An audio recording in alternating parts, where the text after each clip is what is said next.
Assalamualaikum. Balik lagi nih di channel aku. Cewek ini awalnya lahir normal, tapi pertumbuhan badannya berhenti saat ia masih bayi. Cuman kepalanya yang bertumbuh. Suatu hari, ibunya meletakkan cewek ini dalam keranjang pakaian. Dan hal itu berlangsung selama 16 tahun sampai ia dewasa. Begini ceritanya. Hai, namaku Chris. Umurku 22 tahun. Apakah kamu mencintai dirimu? Aku enggak. Aku hidup di keranjang laundry. Kamu pikir aku gila? Well, ini bukanlah hal teraneh dalam kisahku. Aku tidaklah mirip dengan manusia, tapi justru malah seperti hewan yang tidak dikenal. Mari aku beritahu penjelasannya. Meskipun kamu akan terheran-heran mendengarnya. Aku tinggal bersama orang tuaku. Mereka sangat sempurna dan sangat bertalenta. Namun, itu sangat berbeda denganku. Aku sangat-sangat jelek. Mereka pun tidak paham. Lalu, mereka meninggalkanku begitu saja setelah menyadari bahwa aku menyerupai monster. Mereka sangat tidak menyukaiku bahkan hanya dengan melihatku. Dan nantinya, kamu akan menyadarinya. Ibuku adalah seorang artis. Ya, lebih tepatnya artis yang sangat hebat. Hingga aku dikunci dalam rumahnya selamanya. Ibuku memiliki kesempatan untuk bisa menjadi terkenal. Tapi, semua karirnya hancur ketika aku lahir. Ayahku seorang komposer, tapi kehidupannya juga berliku-liku. Mereka bertemu di sebuah pesta secara tidak sengaja, dan aku pun lahir tanpa direncanakan. Aku baru saja mau naik karirnya, namun ayah sangat artistik dan belum siap untuk memiliki keluarga. Tapi walaupun begitu, aku lahir di dunia ini. Dan mulai saat itu, kehidupan terasa penuh duka cita.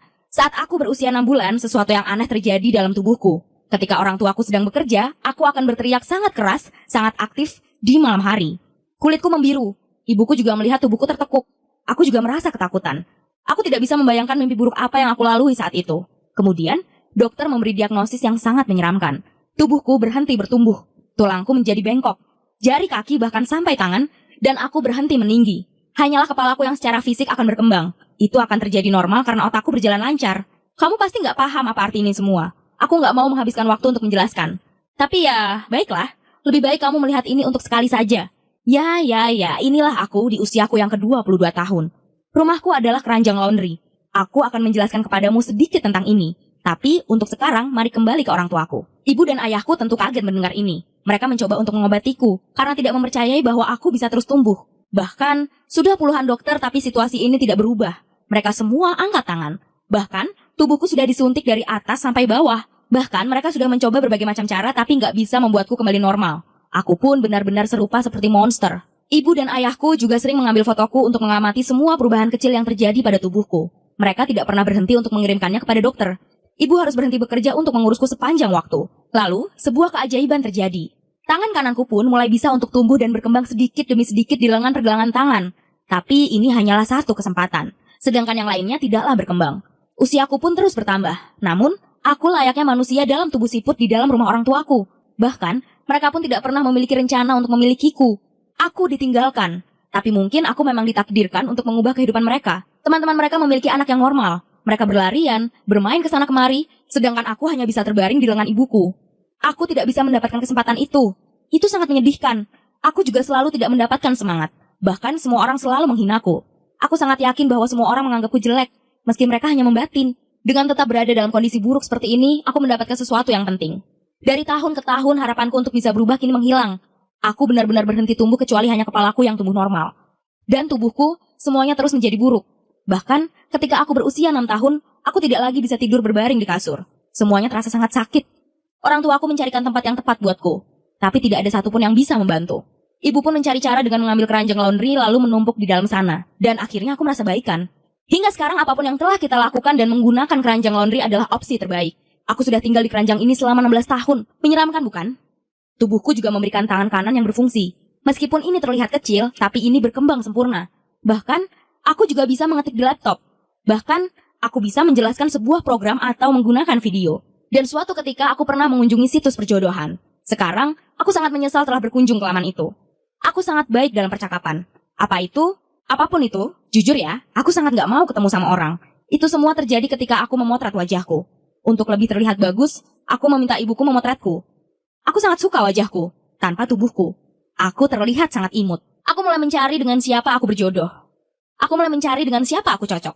Baru saja aku mendaftar di situs perjodohan, dan segera aku langsung mendapatkan notifikasi. Ada seseorang mengirim pesan. Dia berusia 23 tahun. Namanya John. Dia sangat imut.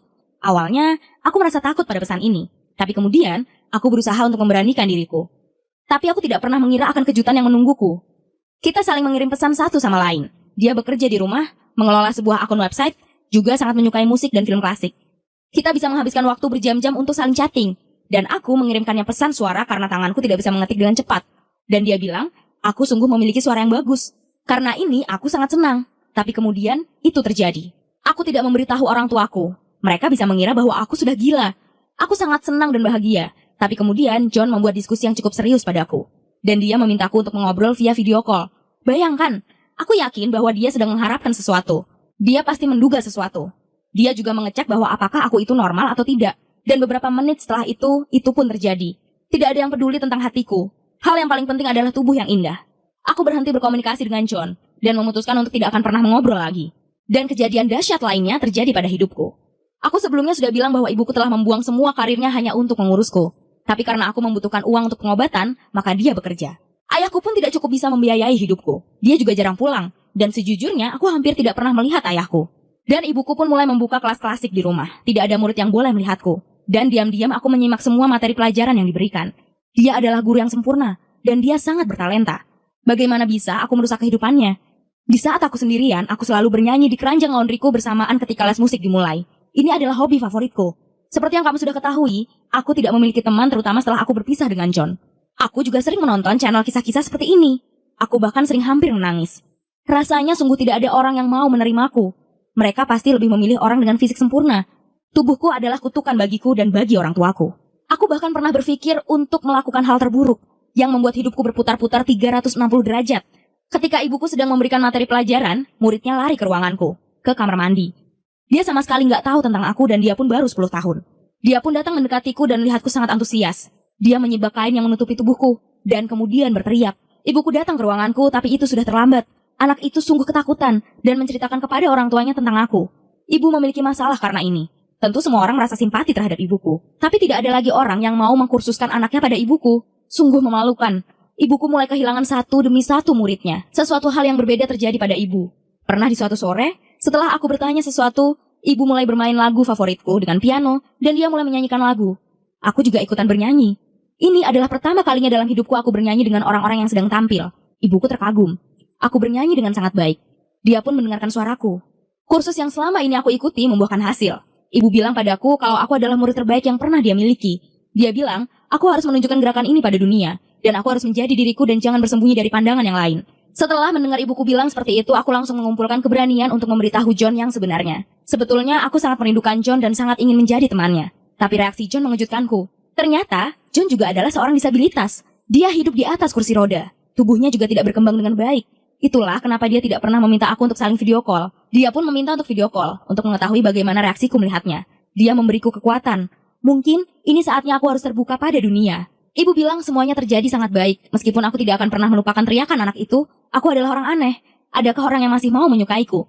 Aku mengirimkan pesan ke channel favoritku, supaya kalian bisa memberikan saran padaku. Ibu juga menyarankan untuk membuat video menyanyi dan membagikannya di YouTube. Dan John juga membantuku untuk membuat website. Tapi, aku pun memiliki perasaan bahwa pasti tidak akan ada yang mau melihat ataupun menonton penampilanku. Bagaimana menurutmu? Bisakah kamu memberikanku saran? Aku pasti akan membaca semua saranmu. Jangan lupa like video dan subscribe channel favoritku. Ini adalah yang terbaik.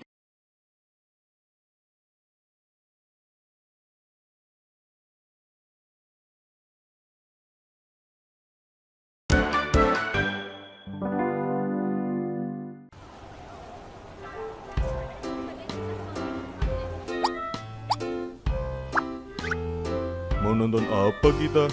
Nemu ini nih di lemari papaku.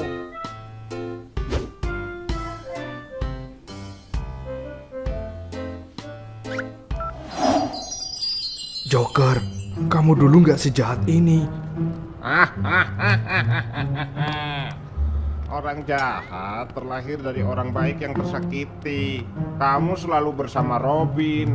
Hatiku ambiar, Bet. Apa? Wis kebacut, ambiar. Ambiar koyo ngene. Ning opo kowe tega nyeksa aku koyo ngene? Ambiar. Robin hanya teman, Jok.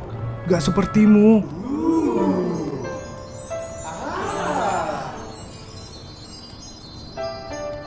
Aku padamu.